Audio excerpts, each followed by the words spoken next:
everyone! Magandang araw sa inyong lahat. Welcome back dito sa ating channel. Alam ko, 2 araw tayong wala. Pero eto na tayo, nagbabalik. Hello ako sa lahat ng mga nakamiss sa ating channel, sa mga laging nag-a-update, laging refresh ng refresh kung meron na bang upload. Eto na, meron na nga. And syempre, sa araw na ito, pang-isahang araw lang ang kwento ngayon. So, pwede kayong mag-relax dyan. Charot. Hello ako kay Marlina Humawan. Maraming salamat sa inyong pagkikinig. Mary Grace Palak, 1234, thank you so much. Hello rin kay Jeneline Bagtila from San Fernando City, La Union. Maraming salamat din kay Sir Reynaldo De Vera. Maraming salamat sa pagkikinig ninyo. Psychonic, maraming thank you. Hello rin kay Venus Pascua, hello rin kay Christy Carpentero, kay Ma'am Julieta Estralobio, maraming salamat.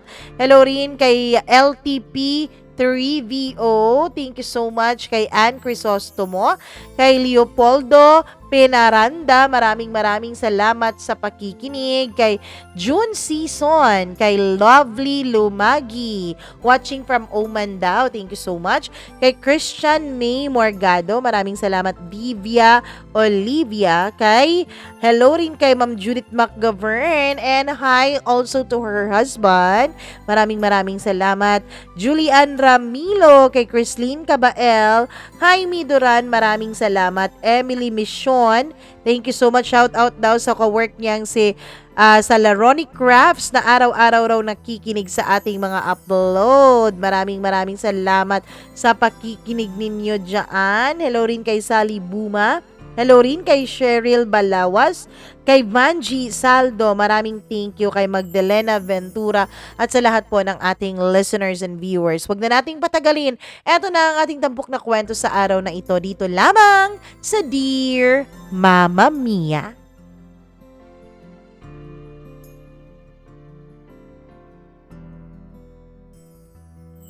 Mas may sasakit pa ba kapag trinaydor ka ng isang tao? Oo, meron. Yung traidorin ka ng lahat ng taong mahal mo. Dear Mama Mia, magandang araw sa inyong lahat at sa lahat po ng nakikinig ngayong araw sa inyong programa. Nauuso ngayon ang isang Korean novela na When Life Gives You Tangerines. Marami ang nagsasabi na napakaswerte ng isang babaeng makahanap ng katulad nung lalaki na bida sa kwentong yon. Totoong maswerte. Pero not to burst your bubble, I'm sharing my story para sabihin ko sa inyo na hindi lahat ng taong ganun sa umpisa ay magiging ganun rin sa huli. Well, kung meron mang ganun sa umpisa hanggang ngayon na ilang taon na ang nakalipas, maswerte ka talaga. Dahil ako naniniwala po ako na walang ganung tao. Na ang lahat ng mabubuti, ang lahat ng mga gentleman, ang lahat ng mga mapagmahal na lalaki, kailangan lang ng konting panahon para magbago at maging isang bagong taong hindi mo kilala na nag-e-exist pala sa puso niya. Mama Mia, itago niyo na lamang ako sa pangalang Jelay. And I'm sharing my story dahil nga nakita ko ang When Life Gives You Tangerines at nakita ko rin itong YouTube channel mo. Actually, ang YouTube channel mo ay napansin ko October of 2024 pa. Pero hindi po ako laging nakakapanood o nakakakinig dahil busy po ako noon sa trabaho ko sa Japan. But now that I'm back here sa Philippines, naisip kong i-share ko na rin ang kwento ko. Baka sakali na sa pamamagitan ng pag-share ko ng aking kwento dito sa iyong programa, ay makalimutan ko kahit papaano ang sakit na aking nararamdaman. Kung hindi ko man makalimutan, ay baka masanay na ako at baka hindi na rin masyadong masakit sa hinaharap. Itago niyo na lamang ako sa pangalang Jelay. I'm 33 years old at Dati, Mama Mia, ay meron po akong isang taong lubos-lubos kong pinagkatiwalaan ng lahat-lahat sa buhay ko. Pinagkatiwala ako sa kanya ang aking nakaraan, ang aking kasalukuyan hanggang sa aking hinaharap. Itago na lang natin siya sa pangalang Robin. Si Robin, Mama Mia, ay matanda sa akin ng 3 taon. Nagkakilala kami one time sa isang convenience store kung saan ako nagpa-part-time dati bilang isang tendera. Sa harap lang po ng school namin yung convenience store na yon.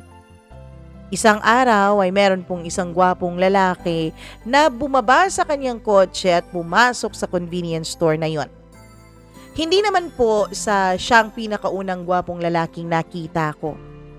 Sa trabaho ko po at syempre sa school, marami na po akong nakakasalamuhang mga gwapong lalaki. Yung mas mga gwapo pa sa kanya. Kaya lang siya po ang unang tuluyang pumukaw ng atensyon ko.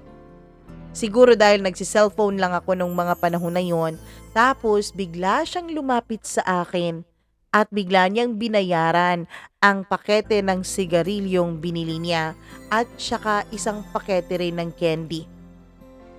"Miss, matagal ka pa ba dyan?" tanong niya. Gulat na gulat naman ako pero hindi ko magawang mainis kasi nga bukod sa gwapo siya ay alam ko na kapag nagsumbong ito sa may-ari o sa manager ko man lang ay mapapagalitan ako at baka matanggal pa ako sa trabaho. Mama Mia, I'm a working student kasi.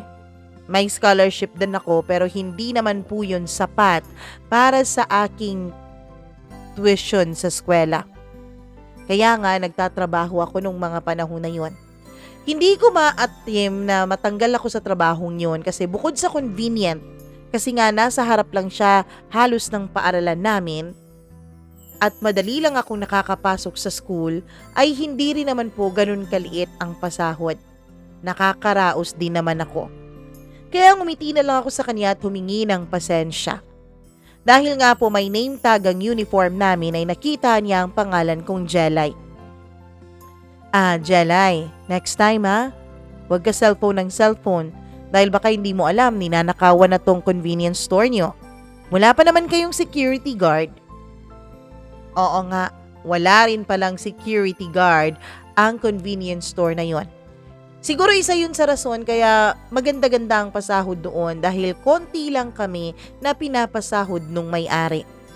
Pasensya na po sir, emergency lang Pagkukunwari ko kahit ang totoo, Mama Mia, ay naglalaro lang naman ako sa phone ko dahil nababagot na ako sa shift na yon. Ayos lang yon, eto bayad, sa'yo na yung sukli. Mula noon ay hindi ko na siya nakita ng 2 linggo. Makalipas ang 2 linggo ay eto na naman siya. "Naninigarilyo ulit, sir?" tanong ko. "Hoy, naalala mo pa ako "Oo sir, sino ba namang nakakalimot sa'yo pinagalitan mo ko." "Uy, hindi kita pinagalitan Pinagsabihan lang kita. Iba yung pinagalitan sa pinagsabihan." "O, okay na po. At saka huwag mo na akong tawaging sir. Hindi rin naman siguro nalalayo ang edad nating dalawa. Robin na lang." "Jelay, right?" Yes po sir." Doon ko napansin na hindi ko pala nasuot ang name tab ko nung mga panahon na yun. And na-amaze ako, Mama Mia. Na-amaze ako dahil matandain pala siya sa pangalan ng tao. Pero medyo kinilig din ako. 'Di ba? Sa 2 linggo na yun and sa itsura niya, sa postura niya, siguradong marami siyang nakikilala o marami siyang kilalang tao. Kaya naman napaka-rare talaga na naalala pa niya ang pangalan ko.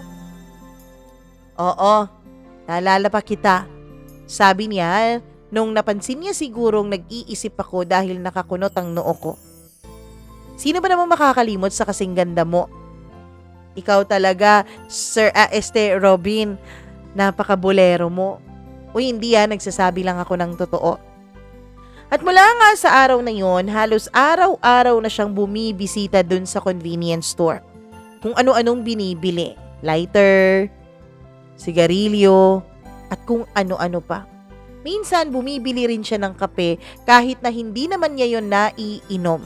Nakikipagkwentuhan lang siya hanggang sa siguro lumamig ang kape niya at aalis na siya. Mama Mia, naging ganon ang siste naming dalawa sa halos 3 buwan. Hindi ko gustong mag-assume pero ano ba ang binabalik-balikan niya dun sa convenience store na yon? Hindi naman po yun malapit sa kanyang trabaho. Medyo malayo nga nung sinabi niya sa akin kung saan siya nagtatrabaho. Siya nga po pala, engineer po si Robin. Kaya naman Mama Mia, maa-amaze ka talaga sa kanya. Bukod sa kanyang kabaitan, ay matalino din siya at gwapo. Kung meron mang taong all-in package sa paningin ko nung mga panahon na yon, tsak walang iba yun kundi si Robin. Kaya naman Mama Mia, nahuhulog na rin paunti-unti ang loob ko sa kanya. Pero syempre, dapat discreet lang tayo. Hindi natin pwedeng sabihin sa kanya ang ating nararamdaman na nahuhulog na ang ating loob. Dahil babae tayo nakakahiyang umamin. Hanggang sa isang araw, bigayan yon ng grades. Doon ko nakita na bumaba ng todo ang grades ko. Well, hindi rin naman ako or hindi lang ako, kundi halos lahat kami dun sa department na yon ay bumaba talaga ang grades. Kaya lang Mama Mia, sa parte ko, kailangan ko po talagang pag-igihan ng pag-aaral ko. Dahil kung hindi, matatanggal ang katiting na scholarship na tinatanggap ko. Kaso lang, huli na ang lahat. Bigayan na ng grades at nung kwinenta ko po ang GPI ko, dun ko po nalaman Mama Mia, natanggal na ako sa scholarship. Hindi pa naman kaya ng mga magulang ko na pag-aralin ako.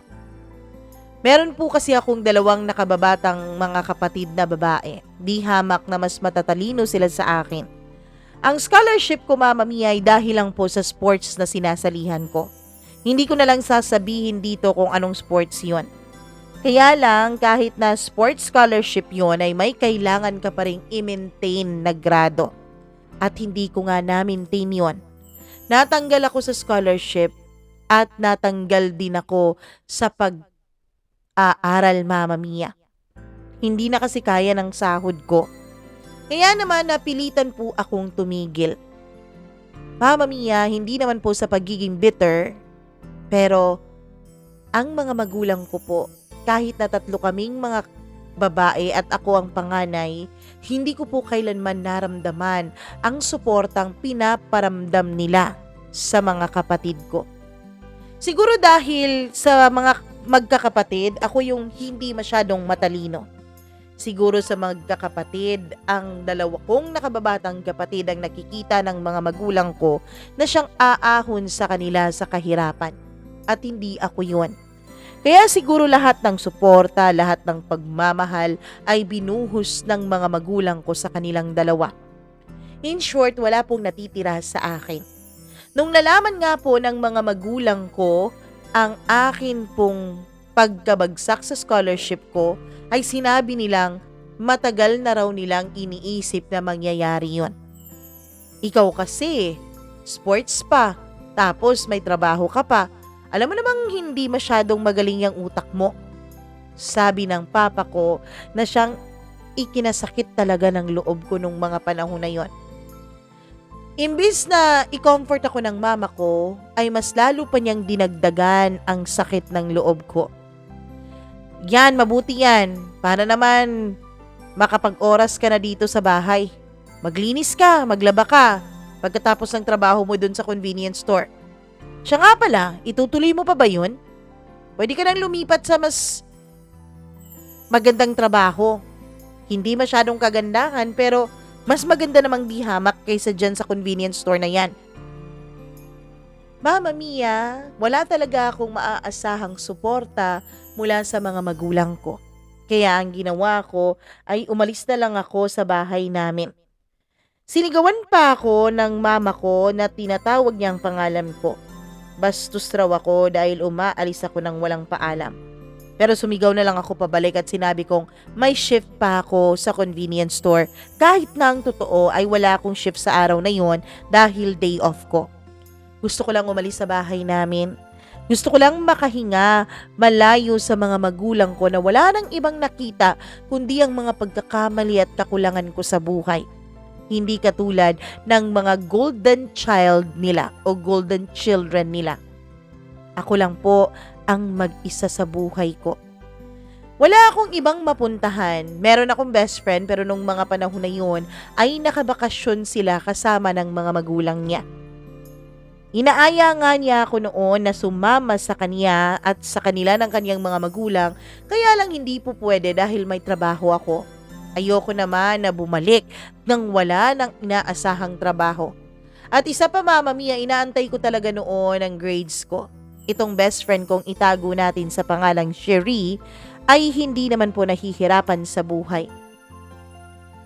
Maalwan po ang buhay nila at mag-isa lang siyang anak kaya mahal na mahal siya ng kaniyang mga magulang.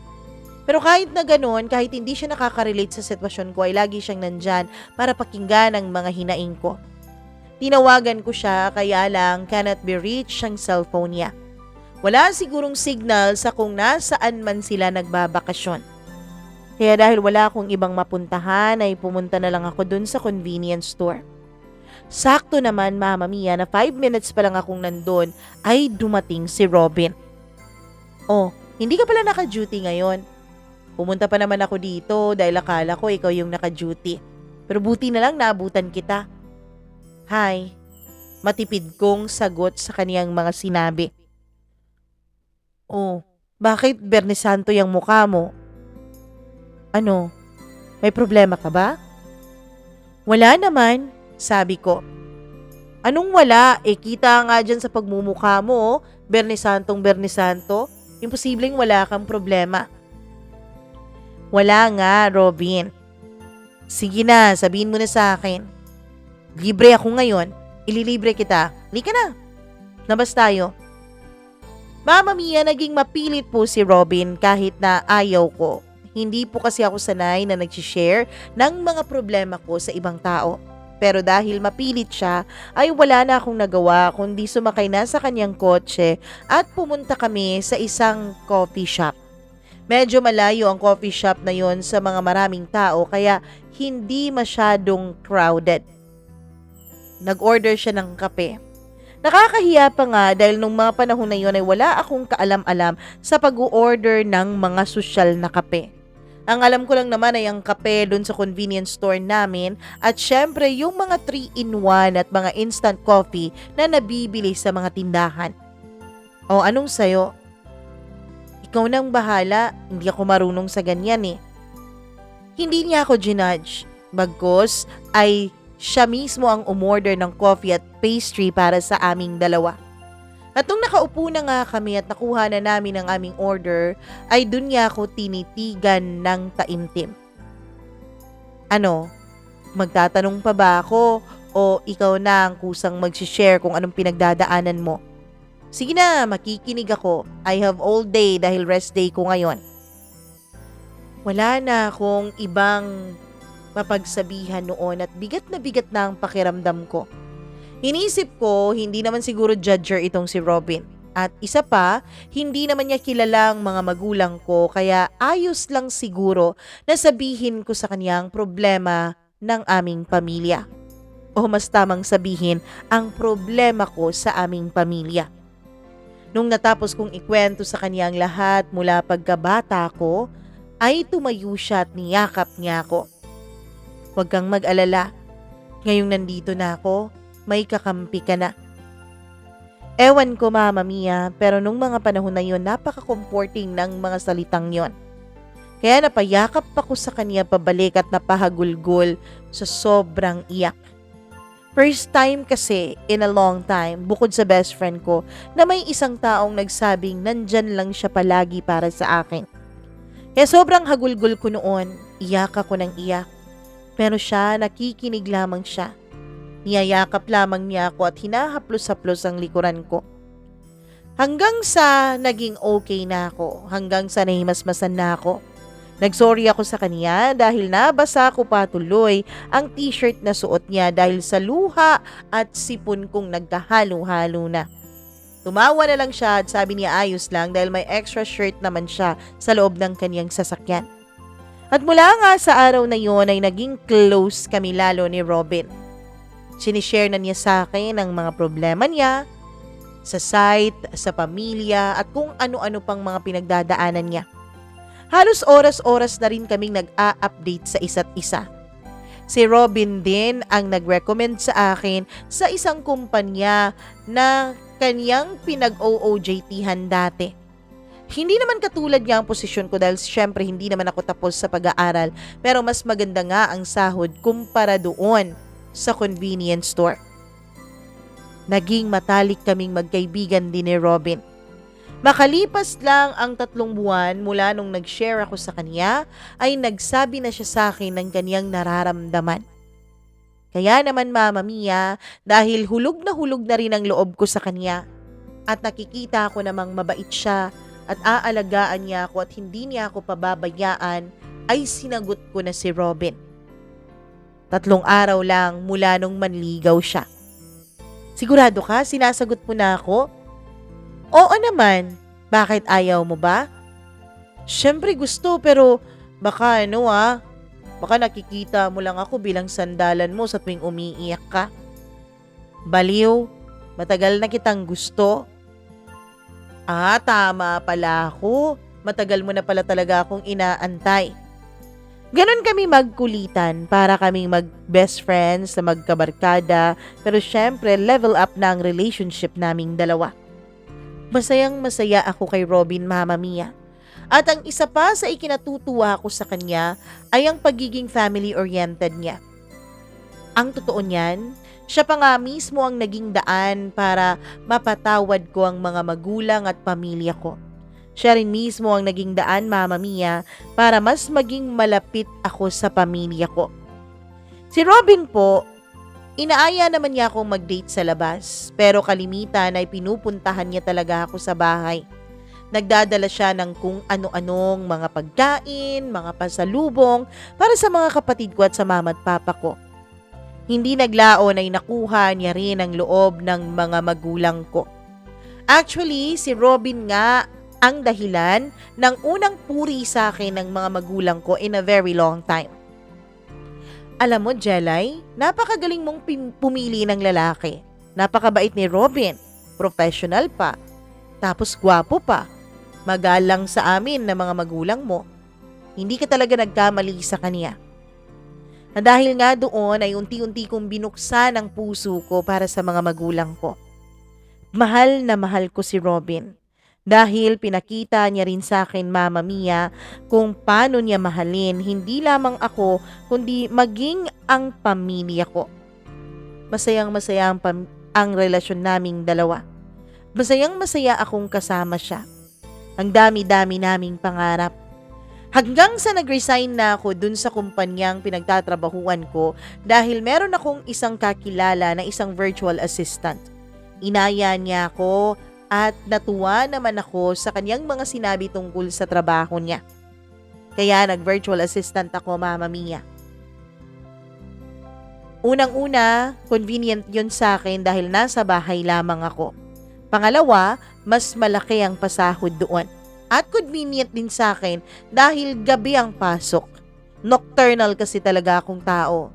Kapag gabi, hindi po ako nakakatulog ng mahimbing. Pamata-mata po ako at hindi rin po ako madaling mapuyat sa gabi. Kaya nararapat at nababagay lamang sa akin ang trabahong panggabi. At nahiyang naman ako sa pagiging virtual assistant ko, Mama Mia. Natuwa talaga ako. Noong mga panahon na yon, ay meron na po akong kakayanan na magbalik sa pag-aaral kaya lang medyo nawala na rin yun sa loob ko. Hindi na rin talaga ako excited noon sa pag-aaral ko. Well, nag-aaral lang naman ako para kumita ng malaking pera kapag nagkatrabaho na ako. Kumikita na ako ngayon ng malaking pera kaya hindi ko na kailangan yon. Naging supportive naman si Robin sa akin.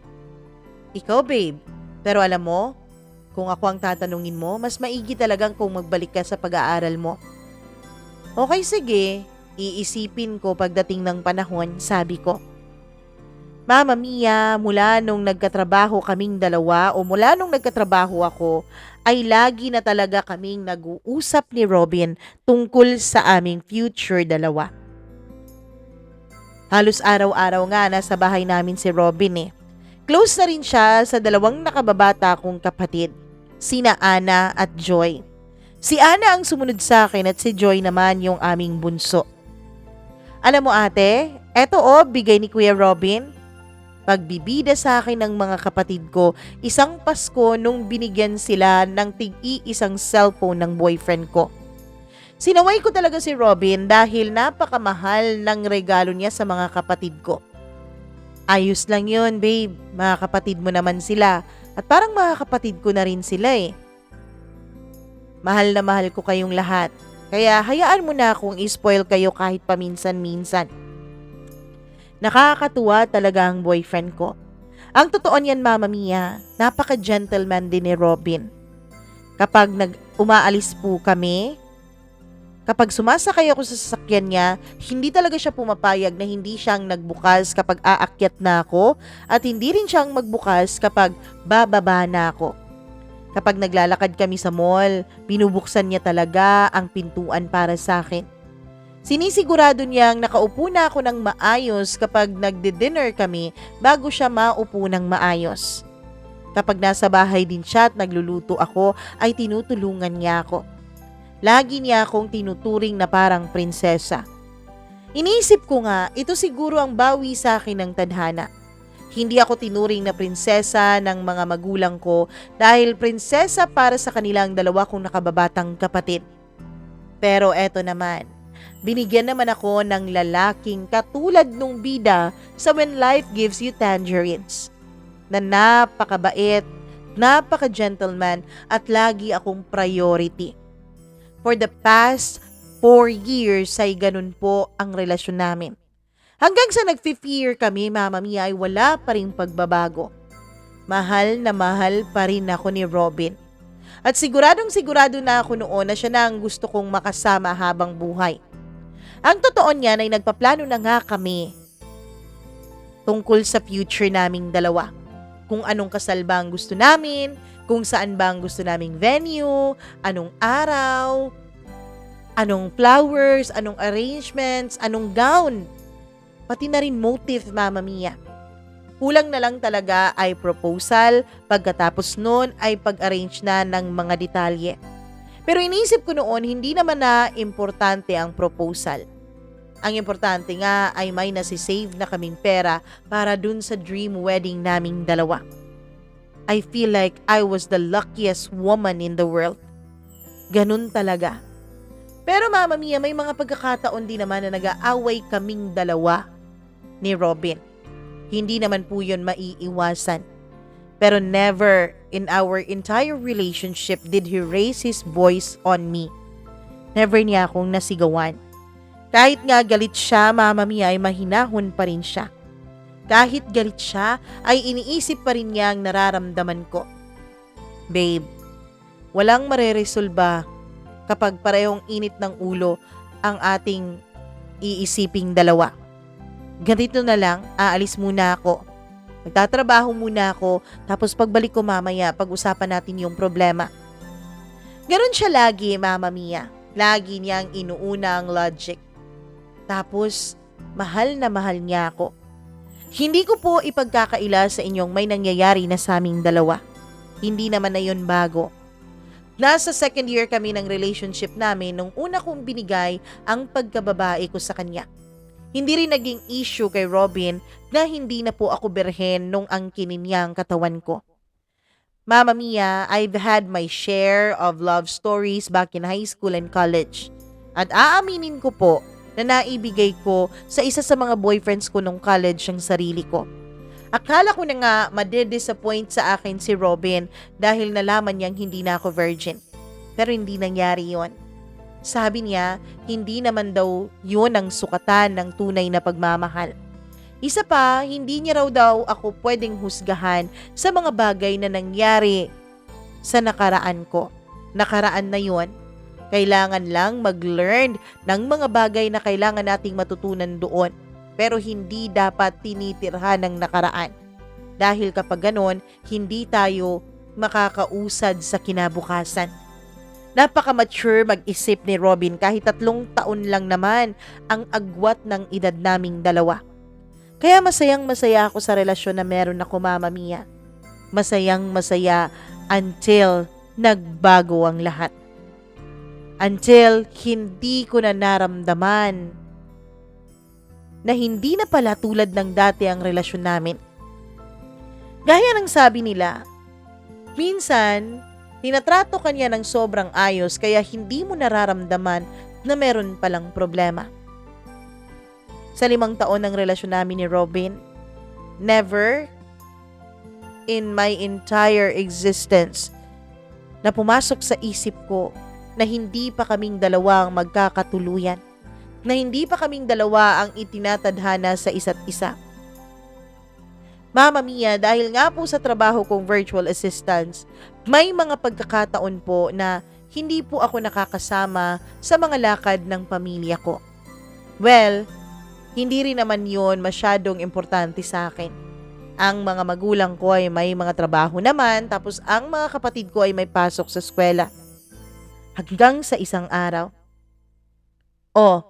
mag-aayos tayo ha? Bakit po, Mama? Tanong ko nung nakita kong bising-busy sila sa labas nung natapos ang shift ko. May mamamanhikan mamaya. Ano? Gulat na gulat pa ako dahil akala ko si Robin ang mamamanhikan sa akin. Wala naman kaming naging usapan dalawa. Lahat naman ng bagay ay napag-uusapan namin ni Robin kaya talagang kakatuwa ang pagkakataong yun. Mama, hindi pa mamamanhikan si Robin sa akin. Hindi ko naman sinasabing ikaw, Jelay. Itong kapatid mong si Ana. Mamamanhikan? Bakit, Ana? May boyfriend ka na ba? Meron po, ate. Bakit ang aga-agang mamanhikan? Ako nga nasa hustong gulang na, hindi pa magpapakasal eh. Kayo pa ba? Kasi buntis yang kapatid mo. Biglang tugon ni Papa ko. Mama Mia, hindi ko alam ang sasabihin ko nung nalaman kong nagdadalang tao ang kapatid kong si Ana. Ang pinaka-golden child ng mga magulang ko. Ang batang akala nila'y aahon sa kanila sa kahirapan. Talaga? Oo, buntis yang kapatid mo. Ana naman, napaka-privilege mo. Pinag-aaral ka tapos nagpabuntis ka lang? Hindi ko mapigilang bulalas ko ng bibig ko. Napahagulgol si Ana, pero tumakbo ang mama ko palapit sa kanya at niyakap siya. Huwag mo nang awayin niyang kapatid mo, andyan na yan, kailangan na natin niyang tanggapin. Isa pa, buti na lang hindi siya pababayaan nung nakabuntis sa kanya. Sino ba yung nakabuntis sa'yo, ha? Mamaya mo makikilala.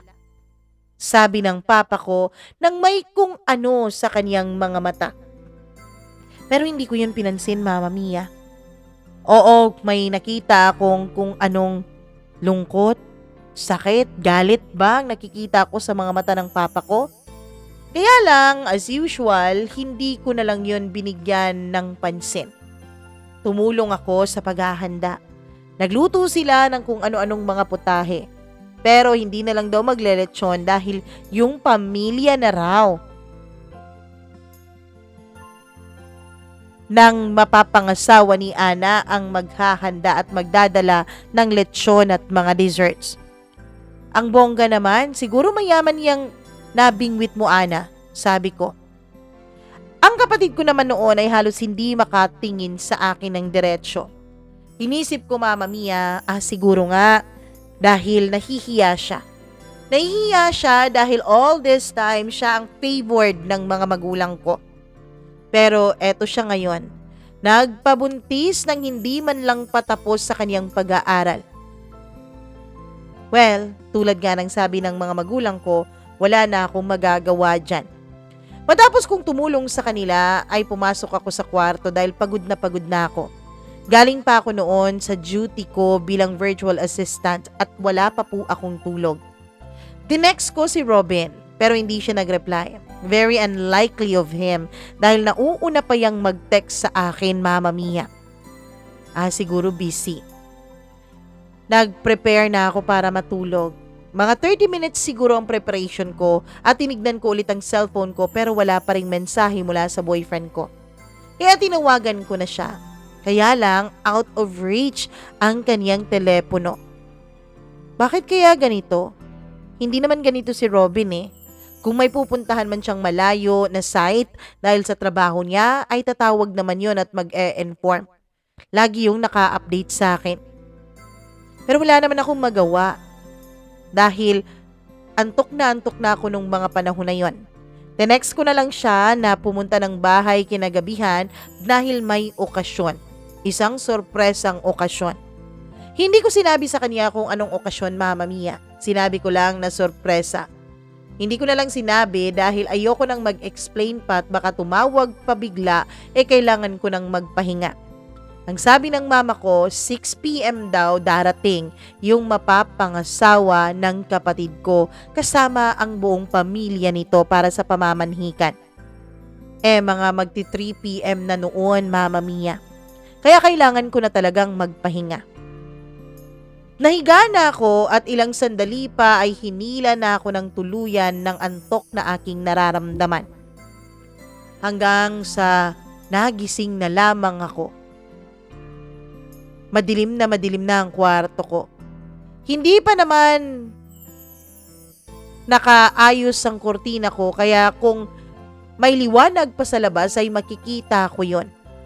Napabalikos ako ng bangon. Nagbihis agad ako pagkatapos ay bumaba na nung nakita ko sa orasan ng cellphone ko na 9 p.m. na pala. 11 p.m. ang shift ko sa virtual assistant. Kaya may 2 oras pa ako kung nandun pa man sa baba ang mapapangasawa ng kapatid ko para kilalanin ito. Paglabas ko ay napakatahimik ng bahay. Animoy walang mga tao. Pero nung tinignan ko ang kwarto ng mga magulang ko ay wala namang tao doon. Ang mga kwarto din ng mga kapatid ko ay wala ding katao-tao. Kaya pumunta na ako sa may labas. At doon, Mama Mia, isang nakakagimbal na eksena ang naabutan ng mga mata ko. Bakit nandito si Robin? Wala nga pala siyang chat kanina. Pero bakit hindi siya pumasok sa kwarto ko? Medyo malayo sila sa akin dahil nandun sila sa may garden area nag-uusap. Malaki kasi ang lupain na namana ng papa ko mula sa kanyang mga magulang at yun ang pinagtirikan ng bahay namin. Kaya may malaking garden at lawn, Mama Mia. Nung palapit na ako sa kanila ay nakita ako ng bunso kong kapatid na si Joy. Ate, bigla niyang sabi na parang nakakita ng isang multo. Lahat sila ay napalingon sa akin. At dun ko lang napansin, Mama Mia, na yung mga taong nakatalikod sa akin ay mga magulang at kapatid pala ni Robin. Gulat na gulat ako. Hindi ma-process ng utak ko ang mga nangyayari. Siguro dahil nakakagulat nga iyon at isa pa ay kagigising ko pa lamang. Hindi pa nga ako nakapaghilamos. Nagsuklay at nagbihis lamang ako at saka lumabas. Anong nangyayari? Tinignan ko si Robin. Pero nung tinignan ko siya ay bigla siyang yumuko na parang lungkot na lungkot. Ma, pa, anong nangyayari? Ulit ko sa tanong ko na this time address naman sa mga magulang ko. Pareho ni Robin ay yumuko lang din sila. Tinignan ko si Ana. Pero si Ana ay nakayuko lamang at umiiyak. Si Joy lang ang natatanging lumapit sa akin. Ate, ano kasi? Ang nakabuntis kay Ate Ana, si Kuya Robin. Mama Mia, parang mabilis na umikot ang mundo ko nung marinig ko yon. Sa sobrang bilis ay nahilo ako ng hindi ko namamalayan. Hindi ko namamalayan na nahimatay na pala ako. Nung magising ako ay nasa loob na ako ng isang ospital. Nasa emergency room. Nakita ko ang mama ko. Nung nakita niyang gising ako ay lumapit siya sa akin. Mama, anong nangyayari? Anak, sorry. Yun lang ang nasabi ng mama ko pero umiyak naman ako ng umiyak at nahirapan po akong huminga. Meron po kasi akong hika, Mama Mia. Hikain ako mula bata ako pero hindi na ako inaatake ng hika ko mula nung nag 4th year high school ako noon. Kaya lang, sa araw na yun ay parang bumalik ang hika na yon.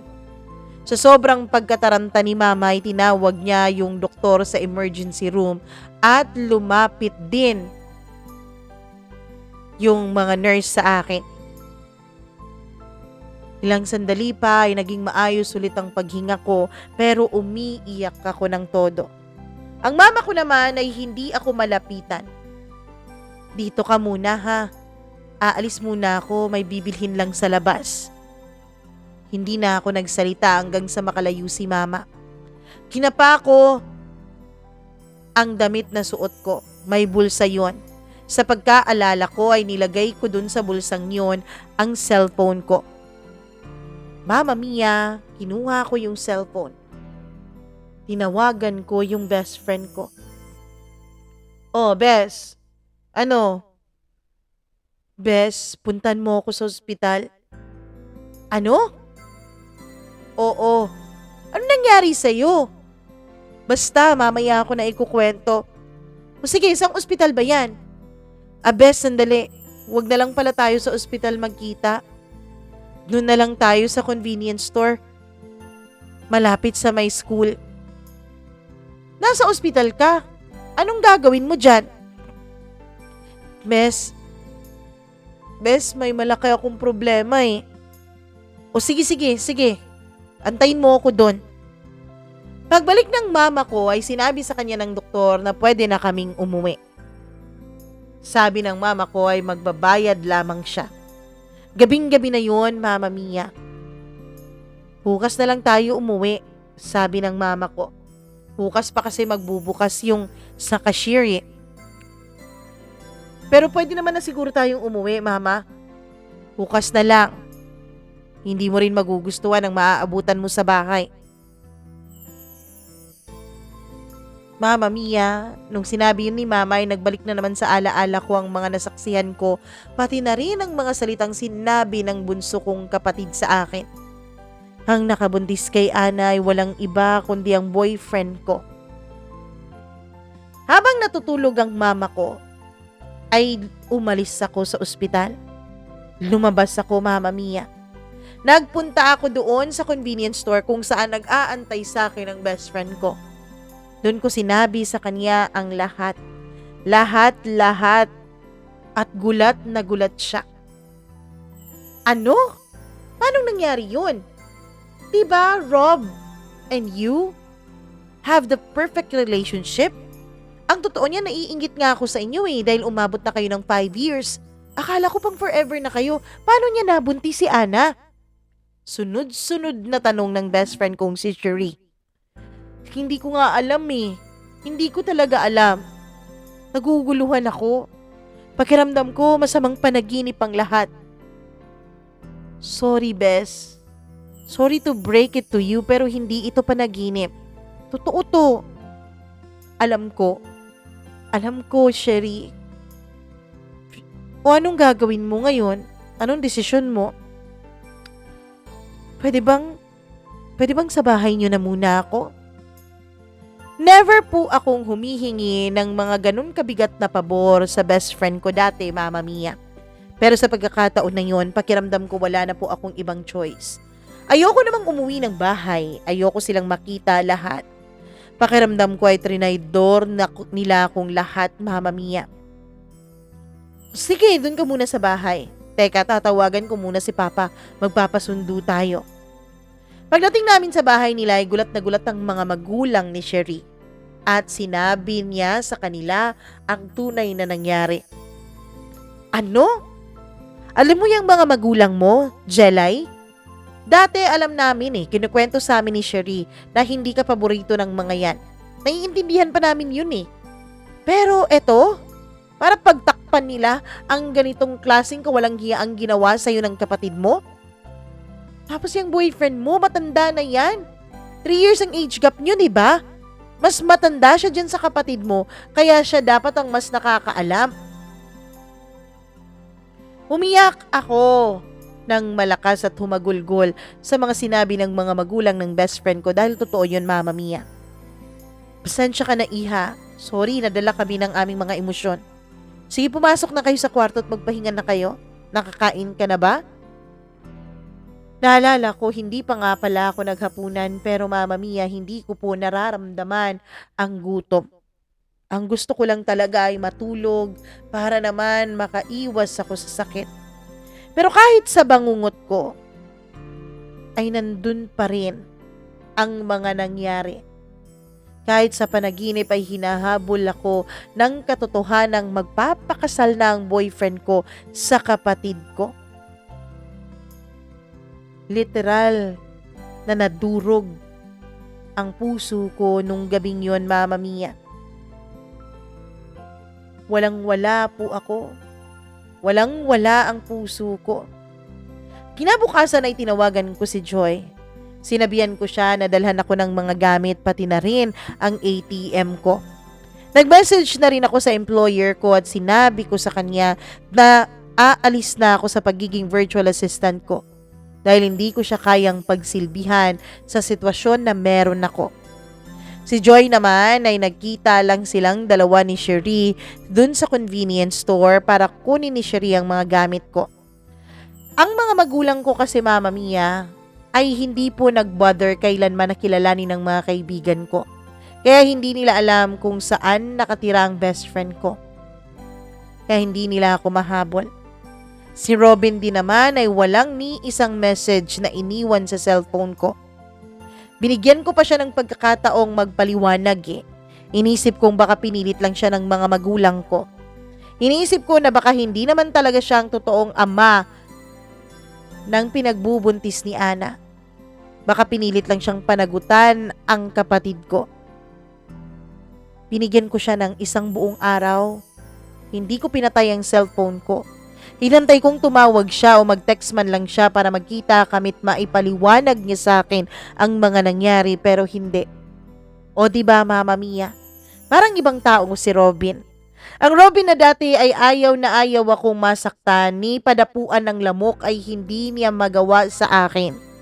Ngayon ay sinasaktan ako ng husto. Hindi lang basta-basta ang pisikal na sakit, kundi pati puso't kaluluwa ko ay nasasaktan at umiiyak dahil sa mga ginawa nila sa akin. Nung nakuha ko na ang mga gamit ko, ay nagdesisyon ako, Mama Mia. Nagdesisyon na kong mag-abroad. At dahil nga hindi naman ako tapos sa pag-aaral ko, wala po akong makitang magandang trabaho abroad, kundi ang pagiging DH lamang. Hindi ko po nilalang ang DH, Mama Mia. Hindi ko po talaga minamaliit ang trabahong yon dahil nung naranasan ko yon, napakalaki ng naging pagsaludo ko sa mga domestic helpers natin.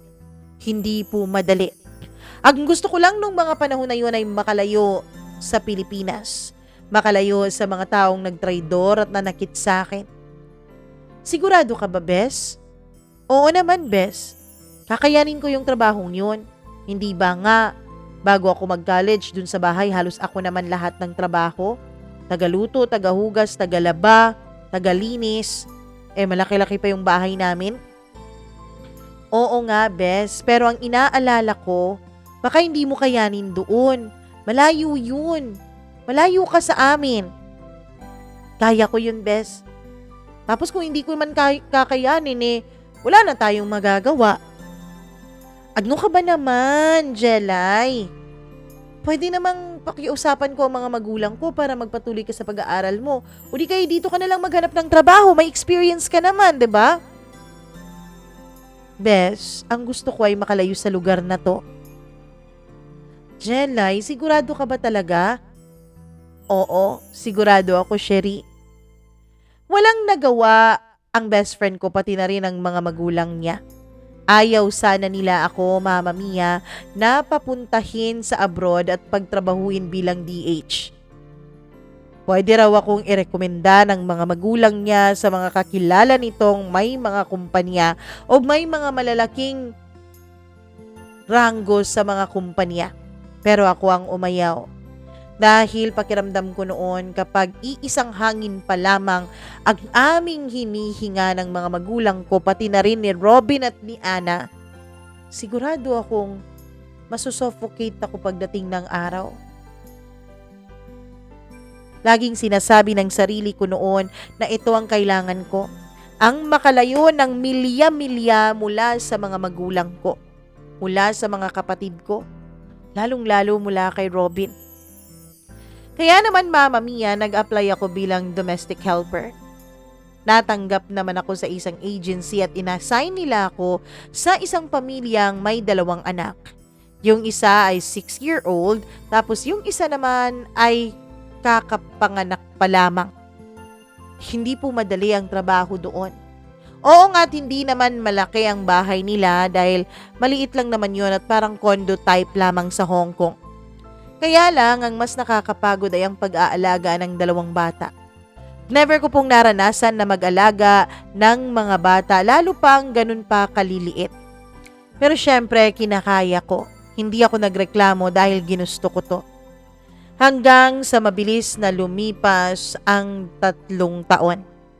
Natapos na rin ang kontrata ko, Mama Mia. Pero imbis na umuwi ay nag-renew agad ako. Nirenew naman ako ng amo ko dahil nagustuhan nila ang serbisyo ko. At lumipas ulit ang 3 pang taon. Siya nga po pala, Mama Mia. Noong mga panahon na yon ay hindi ko na binubuksan ang Facebook ko. Nagbukas ako ng panibagong Facebook at blinak ko doon lahat ng mga kamag-anak ko. Pati na rin ang mga kamag-anak at pamilya ni Robin, pati na rin mismo siya. Ang tanging inad ko lang doon ay ang best friend kong si Sherry. Sabi ko sa kanya at nakiusap ako sa kanya na wag akong sasabihan ng kahit na ano tungkol kina Robin at Ana, pati na rin tungkol sa pamilya ko. Ayokong makabalita ng kahit na ano.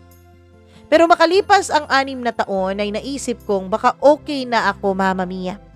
Baka okay na ako sa wakas. Kaya naman hindi na ako nag-renew ng kontrata ko. Malaki-laki na rin talaga ang naipon ko. Bukod sa may naipon naman na talaga ako nung nagve-virtual assistant pa lamang ako sa Pilipinas, ay wala rin talaga akong masyadong pinagagastusan sa Hong Kong. Lahat ng sahod ko, dahil hindi ko naman pinapadala ng mga magulang ko, ay naipon ko. Kaya sakto na yon bilang panimula ng panibagong negosyo. Sakto na yon bilang panimula ng buhay ko, babalik ng Pilipinas. Pakiramdam ko kasi ay okay na ako, Mama Mia. Nung nagland na ang eroplano sa NAIA ay sinundo na agad ako ng best friend kong si Sherry.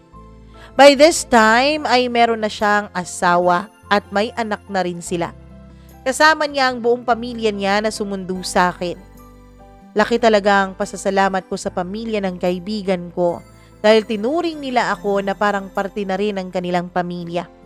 In fact, kahit wala ako sa Pilipinas ay ginawa niya akong ninang ng anak nila. Bes! Ano? Sa bahay ka muna ha. Alam mo namang laging may kwarto dun para sa iyo eh. Masaya ako. 3 araw mula nung umuwi ako ay pumunta kami sa mga magagandang lugar sa Pilipinas. Nagburakay kami. Pagkatapos ng 1 linggo ay nagpalawan kami. As in bonggang-bongga talaga yon. Hindi rin naman ako ang gumastos dahil sagot lahat ni Sherry at ng asawa niya. Bilang pa-welcome daw nila sa akin dahil miss na raw talaga ako ng best friend ko. Masayang-masaya ako, Mama Mia. Hanggang sa isang gabi, nung nakabalik na kami sa bahay ni na Sherry, naisip ko na buksan ang Facebook ko. I mean, ang dati kong account. Nabubuksan ko pa rin naman yon dahil hindi ko naman po binago ang password ko. Kaya lang, ang dami-dami pang pasikot-sikot. Buti na lang at naa-access ko pa ang email na ginamit ko doon dahil kung hindi ay hindi ko na mabubuksan yon. Wala na kasi yung SIM na dati ay ginagamit ko para doon, Mama Mia. Binali ko na yung SIM na yon pagkatapos ng 3 araw noon na hindi kumontak sa akin si Robin. Nung buksan ko ang Facebook ko, ay napakarami ko na palang mga mensahe. Mga mensahe 6 years ago. Pangangamusta, kung anong nangyari, bakit biglang nagpakasal ang kapatid ko dun sa boyfriend ko. Marami kasi ang nakakaalam tungkol sa relasyon namin noon ni Robin. Hindi naman kami sikreto at talagang bulgar naman sa lahat, pati sa mga classmates at mga kamag-anak ko ang tungkol sa relasyon ko kay Robin. Kaya gulat na gulat sila nung nagpakasal ito sa kapatid ko. Hindi ko namalayan, Mama Mia, na na-online pala yun. Nakita iyon ng kapatid kong si Joy at minessage niya ako. Ate, nakabalik ka na pala? Hello? Ate, magkita naman tayo. Marami akong gusto ikwento sa'yo. Ayoko sana siyang kausapin, Mama Mia, pero naisip kong panahon na rin siguro.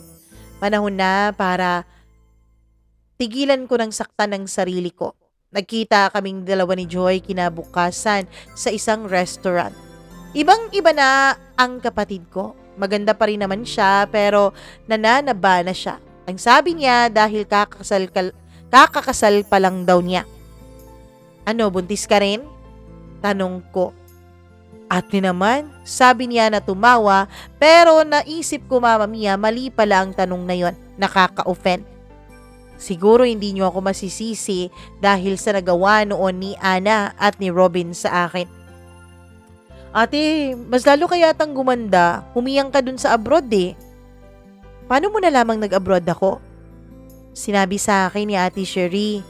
Pero sinabi niya, wag ko raw sabihin kina Mama at Papa. Ate, alam mo bang na-stroke si Papa? Kumabog ng malakas ang dibdib ko. Ano? Kumusta na siya? Ayos naman. Andun sa bahay. Hindi na masyadong makalakad pero unti-unti ay nakaka-recover naman. Ah, ganun ba? Oo.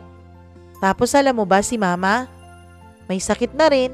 Nag-uulyanin na. Ewan ko nga bakit ang agang nag-uulyanin. Kaka-senior pa lang naman niya.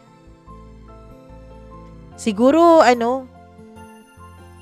dahil namanan niya dun sa mama niya. Sabi ko, Ate, hindi mo pa rin ba kami napapatawad? Joy, wala na yun, matagal na yun. Kung napatawad mo na kami, pwede bang bisitahin mo na sina Mama at Papa? Bisitahin? Bakit? Namimiss ka na nila eh. Sising-sisi na sila. By the way, ate, wala nga po pala akong kaalam-alam noon. Ang alam ko lang, may sekretong boyfriend yan si Ate Ana. Ang alam ko lang, kinikilig yan lagi dati. Ang napapansin ko lang ay close sila masyado ni Kuya Robin. Inisip ko lang talaga na katulad lang din ang closeness namin ni Kuya Robin noon. Hindi ko naman nakalain na may namamagitan na pala sa kanilang dalawa. Tapos sina Mama at Papa, nalaman nila 2 linggo bago ang pamamanhikan. Hindi man lang nila sinabi sa akin. Hindi daw nila alam kung paano eh. Tsaka ate, alam mo bang naghiwalay na rin si Kuya Robin at si Ate Ana? Yung anak nila andun sa bahay. Sina Mama at Papa ang nag-aalaga. Si Ate Ana kasi andun si Qatar eh. Nag-abroad. Si Kuya Robin naman, ang balita ko, may iba na rin kinakasama ngayon. Gulat na gulat ako sa mga revelasyon ng kapatid ko, Mama Mia. Hindi rin pala nagkatuluyan ng husto itong si Ana at si Robin. Oo, nagpakasal nga sila, sure. Pero hanggang dun lang pala.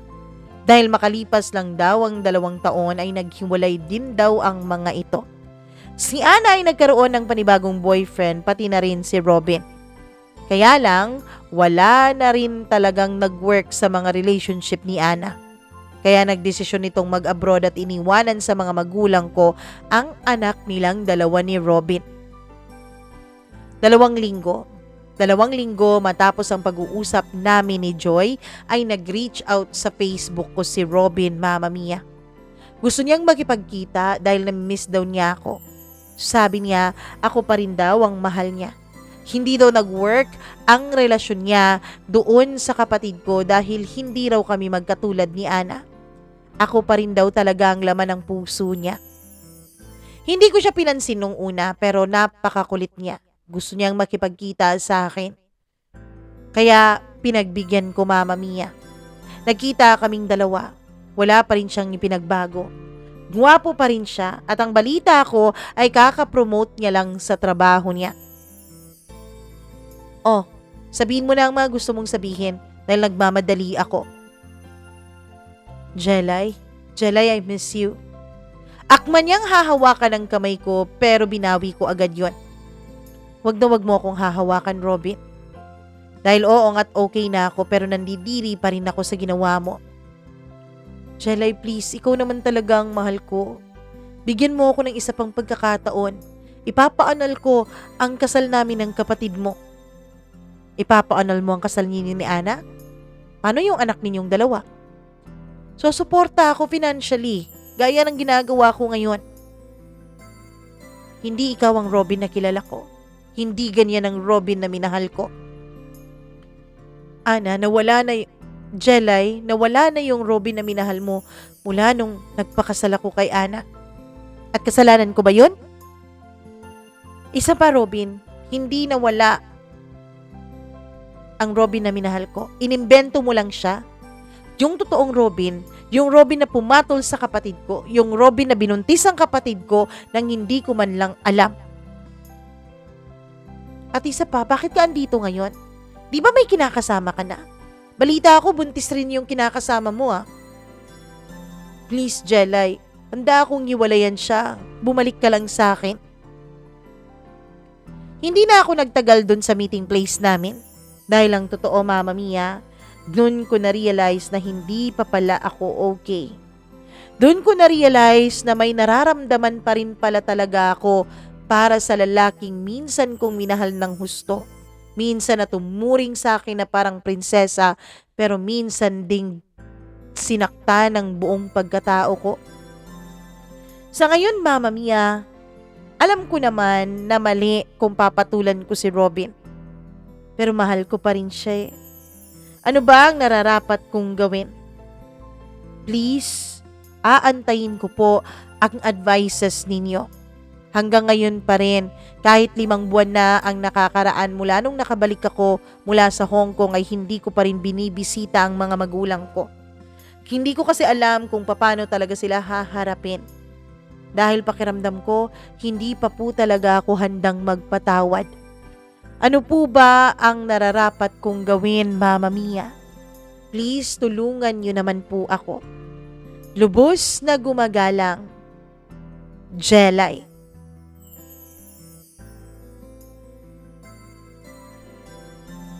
Grabe naman ang experience ng buhay mo, Jelay. Ang traidor naman ni Robin.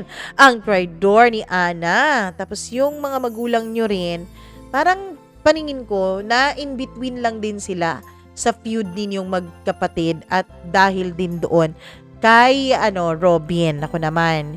Kung ang tinatanong mo sa akin, kung papatawarin mo ba ang mga magulang mo, yes. Kung ako nasa kalagayan mo, yes, pero hindi kita pipilitin kung kailan. Kasi hindi naman pwedeng ipilit ang pagpapatawad. Kaya lang, lagi mong iisipin na kung minsan ang pagpapatawad ay hindi para dun sa mga taong nanakit sa'yo, dun sa mga taong sumira ng buhay mo, kundi para rin sa'yo. Pero kung hindi ka pa handa, rerespetuhin namin yon. At kung talagang totoong nagsisisi na ang pamilya mo, rerespetuhin din nila ang desisyon mong hindi ka pa handang harapin sila. Pagdating naman kay Robin, ako, goodbye Philippines and goodbye world na yan, oy! Grabe naman, no? Isumbong mo yan dun sa kinakasama niya. 'Di ba? Napakakapal ng mukha ng lalaking 'yan. Ay nako, tama nga ang sinabi ni ang bawat tao ay nagbabago in the long run. Kaya yang when life gives you tangerines na 'yan, alam ko naman talaga na na 'di ba, na gusto nating makahanap ng ganyang klaseng pagmamahal. Pero alam nyo ba, dahil sa mga palabas na ganyan, mas lalong tumataas ang standards natin pagdating sa pakikipagrelasyon. Hindi namang totoong may ganon. Charot, napaka-bitter naman ng mamamihan nyo. Pero para sa akin, Jelay, wag mo na talagang pagbigyan yung Robin na yan. Maawa ka naman sa sarili mo, 'di ba? Ngayon, ang dapat mong gawin kung hindi ka pa talaga okay, ay nako, mag-focus ka sa sarili mo. Itayo mo yung negosyong pinaplano mo, 'di ba? Kasi 5 months ka na dito sa Pilipinas. Ni hindi mo sinabi sa sulat mo kung natayo na ba yung negosyong pinaplano mo. Dahil sabi mo nga, may sapat ka nang naipon. O, sige, tayo mo yung negosyong gusto mo. Pero kung talagang feeling mo hindi ka pa handa, ay bumalik ka na lang sa abroad. Charot lang. Anyways, nako. Sa mga Robin dyan, ang kapal naman ng mga pes nyo, ha? Robin, hindi lang panlalaki ito, kundi pambabae din. Alam ko kasi na may mga Robin din na babae, may mga ganun din. Mga paasa, mga papiling charot. Anyways, kayo na pong bahala sa mga buhay ninyo. Pero para sa akin, wag mo nang pagbigyan yung Robin na yan. Ang kapal ng mukha, 'di ba? Hindi ko alam kung katulad kita. Pero ako kasi, hindi talaga ako nakaka-move on. Lalo na, nakaka-move on naman ako, pero hindi ko na binibigyan ng pangalawang pagkakataon kapag nanakit ng sobra sa akin. Sobra yung ginawa sa'yo Sobrang pagtatraidor yun. Kaya kung ako sa'yo, wag mo nang pagbigyan. Pero nasa'yo pa rin ang huling mga salita dahil buhay mo yan, Jelay, okay? Nako, maraming salamat po sa inyong pakikinig sa kwentong ibinahagi sa atin ni Jelay. Kung nagustuhan nyo ang kanyang kwento, please do not hesitate to like and share this video, charot, audio lang pala. Tapos huwag nyong kakalimutan na mag-subscribe dito sa ating channel. Click nyo rin ang notification bell para lagi po kayong na-update sa tuwing meron po tayong bagong upload na inilalabas. At isa pa, ang huwag nyong kakalimutan na mag-share ng sarili ninyong kwento. Pwede po kayong mag-email sa atin, mamamia.cdo0317@gmail.com, o di kaya naman ay send sa atin ng private message via Facebook, Instagram, TikTok, or Threads. Charot, may personal message pa sa Threads? I think wala. Ayan, send lang kayo sa Mama Mia CDO or Mama Mia Cagayan de Oro. Paki-like and paki-follow na rin ang ating mga social media pages and accounts. Maraming salamat po sa inyong pagmamahal at pagsuporta nitong ating channel. Ako po ang inyong nag-iisang Mama Mia. Magandang araw sa inyong lahat. Goodbye and God bless. Hanggang bukas sa susunod nating kwento. Dito lamang sa Dear Mama Mia.